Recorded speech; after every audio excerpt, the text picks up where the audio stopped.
Yo, what's going on, everybody? It's the philosopher Blue Gill back for the first episode in our newest series.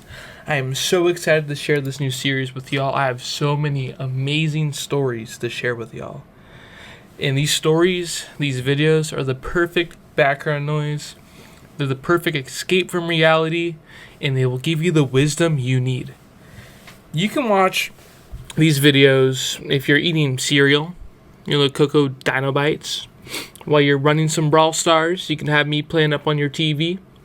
Or if you're just tying your freaking shoe, you could play this video. You don't have an excuse.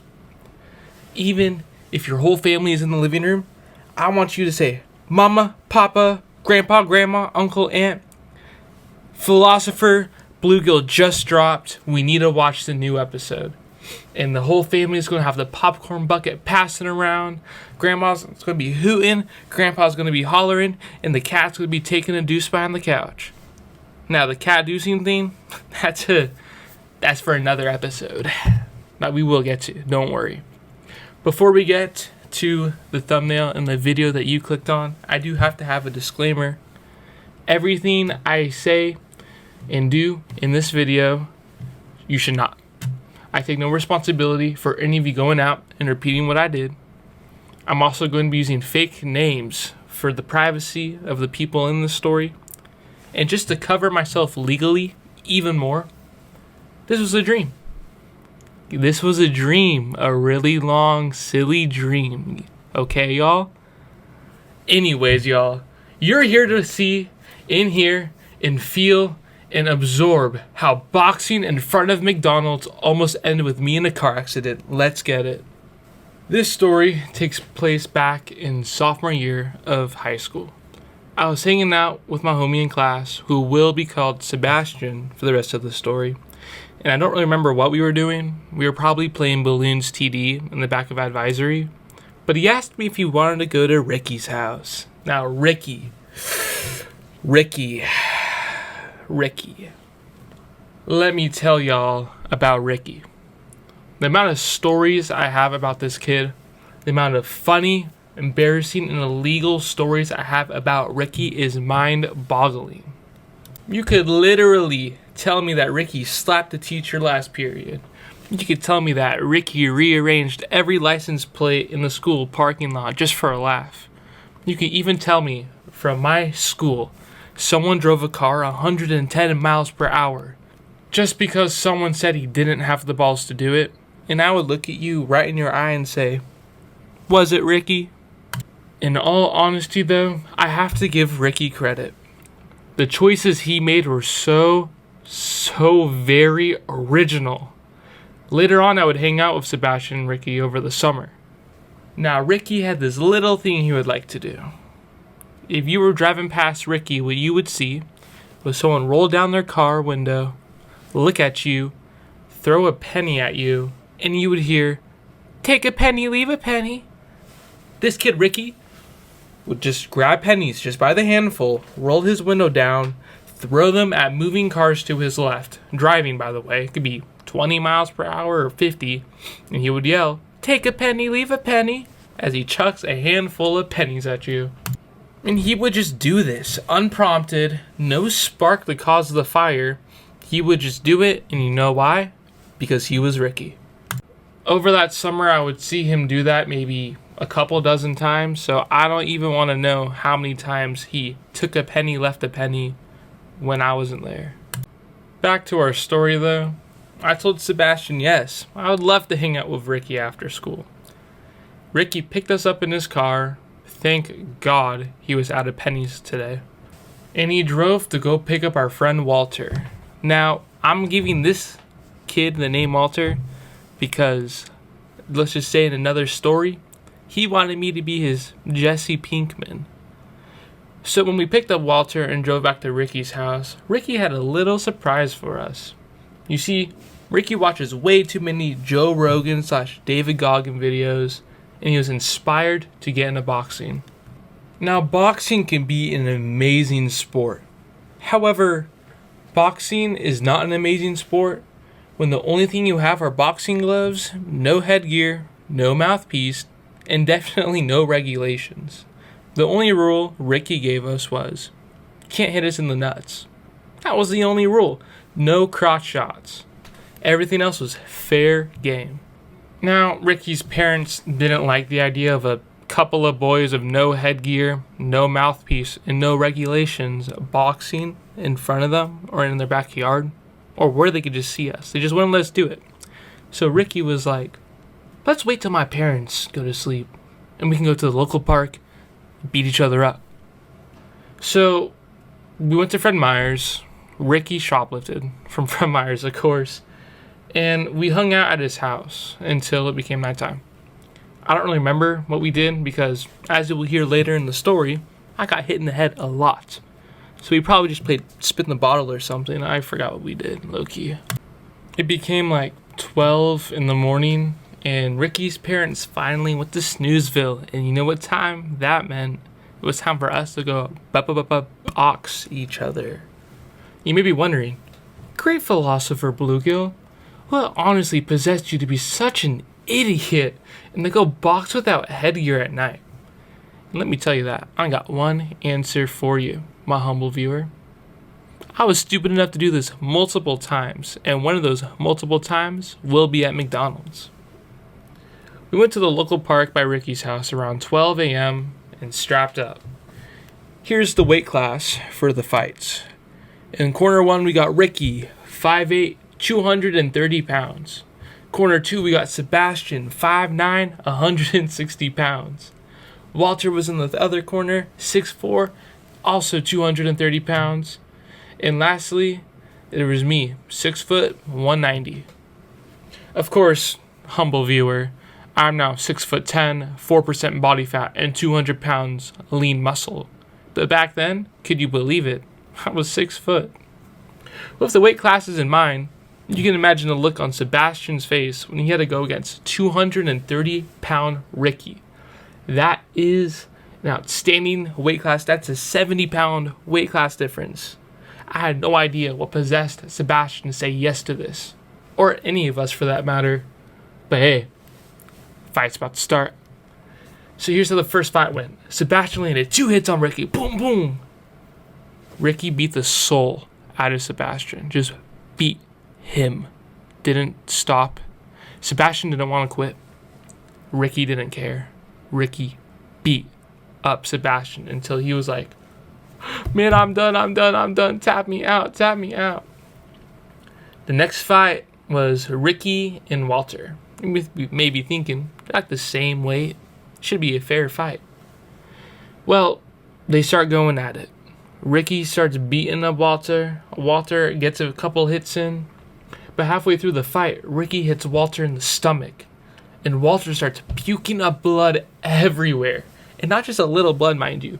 I'm talking liters of puke just everywhere. Full tank pukes. Ricky ran home to get a trash bag while Sebastian and I helped Walter. Walter, man, are you okay, man? Like, you're puking, bro. You need to calm down, bro. You need to chill out. You need to sit down.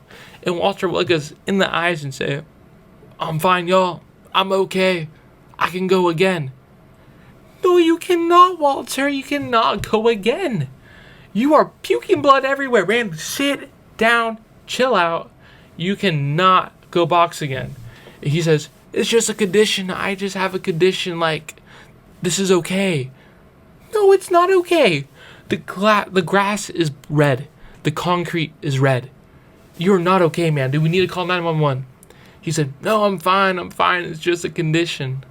There's not much you can do. The man has a condition. So we just decided, hey, if he wanted 911, he would have called. Now, it is time for the moment you have been waiting for, viewer. It is me versus Ricky. Did the philosopher win? Did Ricky win? Did Walter stop coughing up blood? Well, I have an answer for you, humble viewer. Kinda. Ricky and I's fight took over 10 minutes, and we only had one break in between that. I threw some good hits in. He threw some good hits in. Walter just threw up. But while he was doing that, me and Ricky were wrestling on the ground. We couldn't even punch each other anymore. We were so exhausted from the fight that we were just rolling on the ground. we decided that it was a tie. We both tapped out at the same time, and it was all peachy from there. It should have just been all peachy from there, but Ricky was not happy that he won. He started blaming the fact that he didn't win because he was tired from the past 2 fights. And being honest with you, he's probably right. But hey, the philosopher did not lose that night. You gotta give me a round of applause for that. Come on. Anyways, Ricky turned to Walter and said, "Go fight Sebastian." And Walter is still on the ground puking. And I'm like, "Ricky, you want him to go fight?" Walter turned to me and said, "What do you mean? Oh, I can fight." And Ricky's like, "Yeah, look at Walter. He can fight. He looks perfectly healthy. It's just a condition after all. Why shouldn't he fight?" Sebastian didn't want to fight him, but Walter and Ricky were persistent. So on goes the gloves for Walter and Sebastian, and they're ready to box it out. Except the fight didn't last more than a couple of seconds. And you know why? Because Sebastian went to go jab and hit Walter, and Walter just puked all over Sebastian. He just puked blood everywhere. He just projectiled like a spitter from Left 4 Dead. It was the craziest thing ever. I mean, hey, that's one way to win a fight, but man, do you have to do it all over Sebastian? That is messed up. So we all go home. We all go back to Ricky's house, and we all just chill out for the rest of the night. Sebastian goes and takes a shower, of course. Ricky hops on Fortnite. I started editing the videos from the fight, and Walter got a new trash bag and with a trash bin. Walter was up, y'all. Walter got a trash bin of his trash bag, so when he puked blood, he didn't have to hold the bag open. It was already open. Walter was up that night. Let me tell you what. Next day, I wake up first, and I look around the room. I check my phone. It's 11 a.m., and I'm on the bedroom floor. I look around, and I see Sebastian spooning Ricky in the bed. They're both fast asleep together. Aww. I see Walter on the floor, and his bin's knocked over. His bin was knocked over. It took me 30 seconds to realize that, but the bin being knocked over means there's probably a bag knocked over. And if there's a bag knocked over, it probably means there's blood everywhere. So I rush over to Walter, and thank God the bag was empty. He must have changed it out in the middle of the night or something. But hey, we're all good. Once everyone woke up, we decided to take a little stroll down memory lane and see what happened to all the vomit on the ground. I've never seen this before in my life. I've seen, vomit stain concrete, leave a little residue left. He stained the grass. The grass was red because it rained. It rained the night before after we were done. And the grass was still red. It was unbelievable to us that the grass was stained red. That is some potent stuff, man. Do not get that on you. Sorry, Sebastian. That's when Ricky looked at me with that evil little look in his eye and said, "Hey, I feel pretty well rested from the night before. I think I'm ready for another fight." Like I told y'all, I won because of luck. Or not even won, I tied because of luck last time. So I did not want to fight Ricky at all. So I told him, "Hey, your parents are awake. They're going to see out the window, and I have to go home tonight before it gets dark. So, man, that sucks. We cannot fight right now." And he looked at me. The little evil look got eviler. He said, "Let's all go to McDonald's." Ricky's idea to get past his parents finding out that we were fighting was to go to McDonald's and fight there. And what I'm going to do? Argue with the guy? I was hungry. We get to McDonald's, and from an employee's perspective, all they see is 4 kids with a backpack in their little grass lawn outside.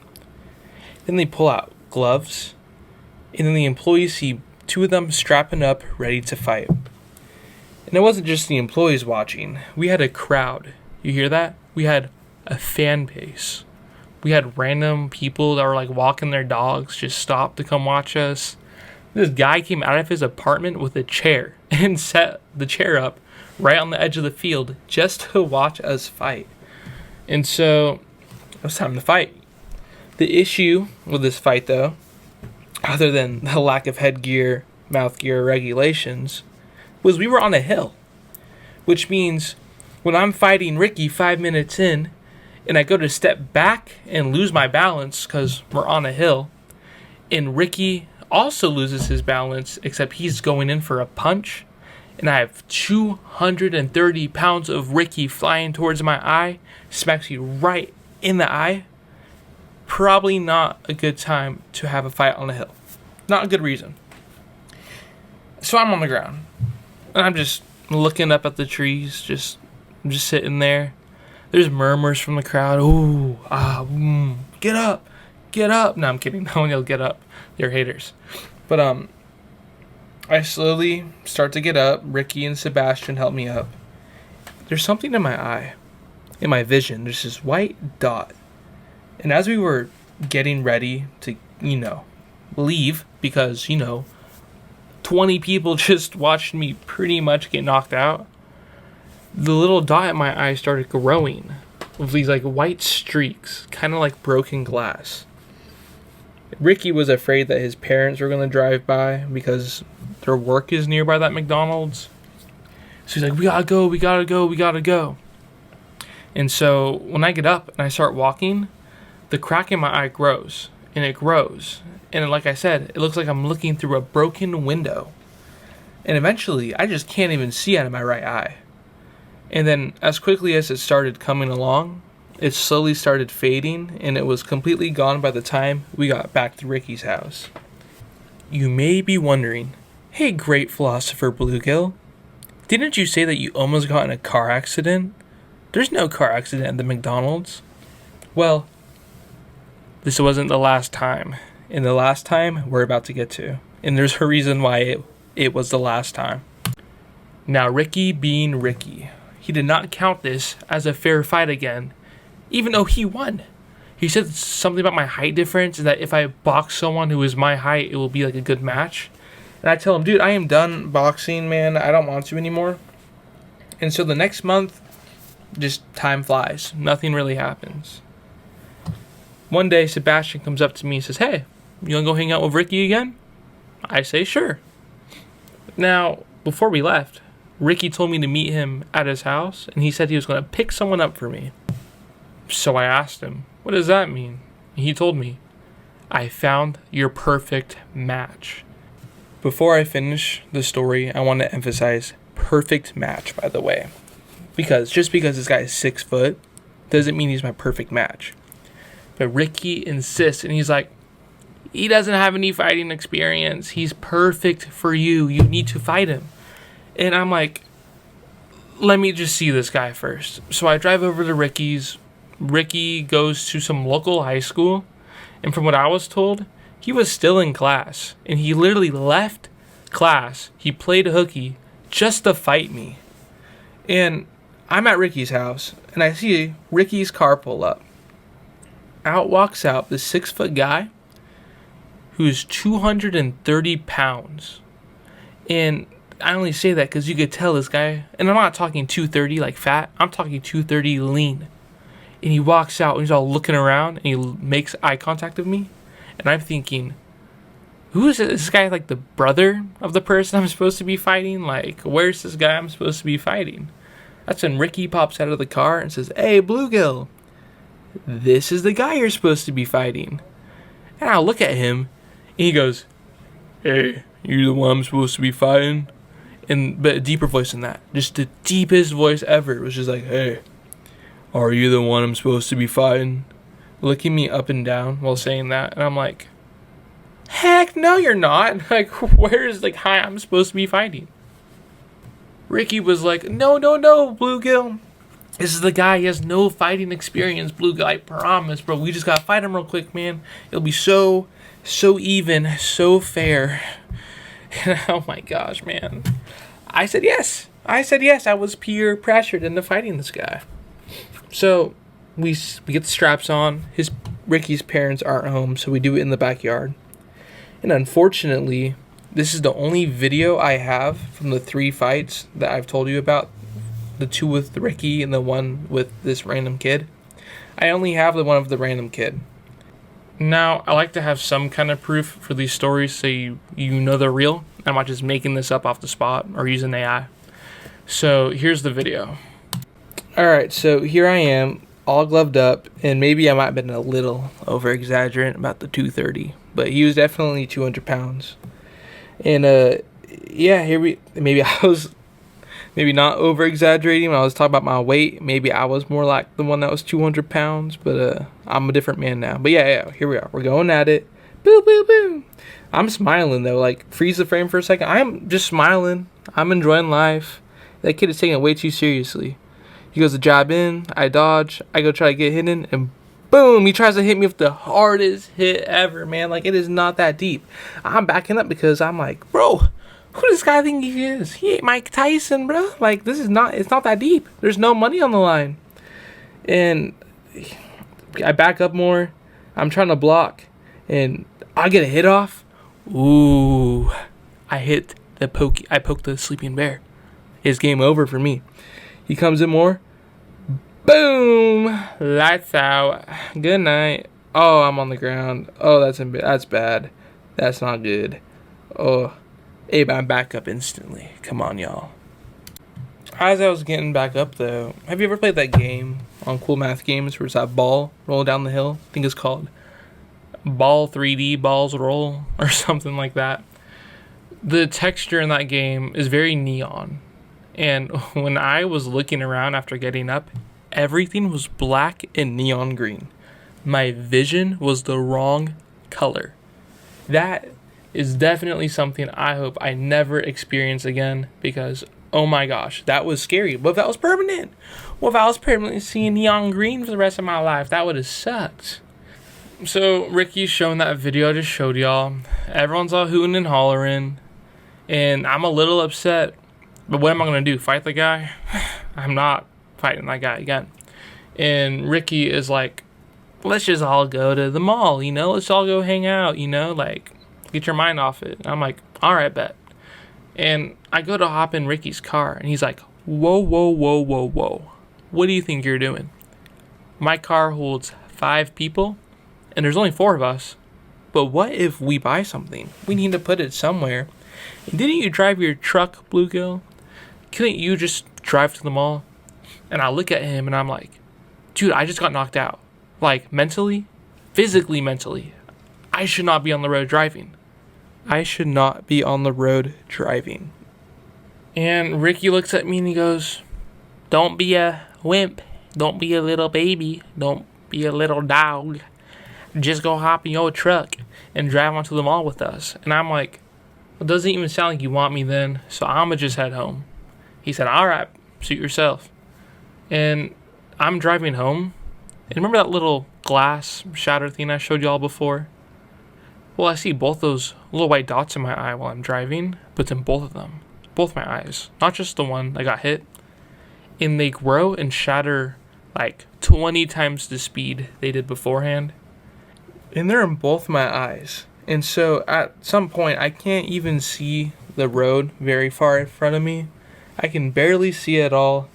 It was crazy. It was a crazy experience. And so I start freaking out. I'm like, if I can't see while I'm driving, that's probably not a good thing at all. So I pull off into a neighborhood that was right next to the road I was on. And I just sit there. I park the truck. And I lean the chair back. And I just sit there. And I close my eyes for 20 minutes. Until my head stopped spinning. Until the cracks in my eyes went away and I could see again.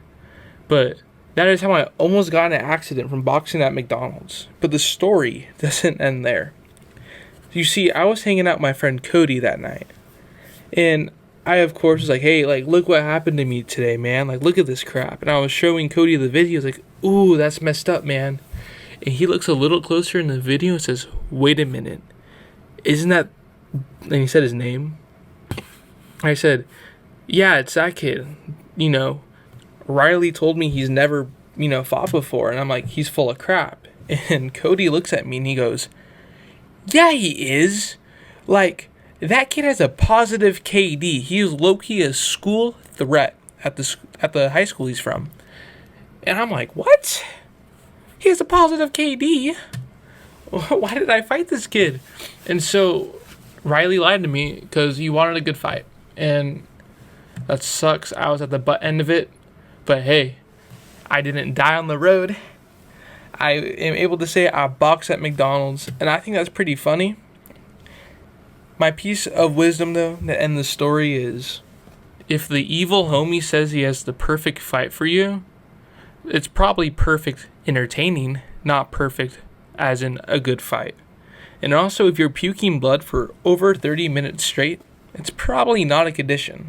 Anyways, y'all, thank you so much for being here for the first episode of Making a Philosopher. I am really excited to share more stories like this. This one was a little long-winded, but some of the other ones I have in mind are so that I cannot wait to tell them on this channel. You have no idea. I really want to get these stories out. I think they're super funny, super entertaining, and I just want to give back to my community a little bit.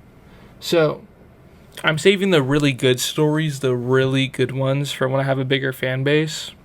I'll even drop a little hint of the name of one, and let me pull it up real quick because it is a banger of a story. It is called How My Homie Squatting at My Teacher's House Made Me Into Cougars. And I ain't talking about the feline cat. But that is going to end it for today's video, y'all. I can't wait to get more stories out to y'all sooner. Until then, stay wise.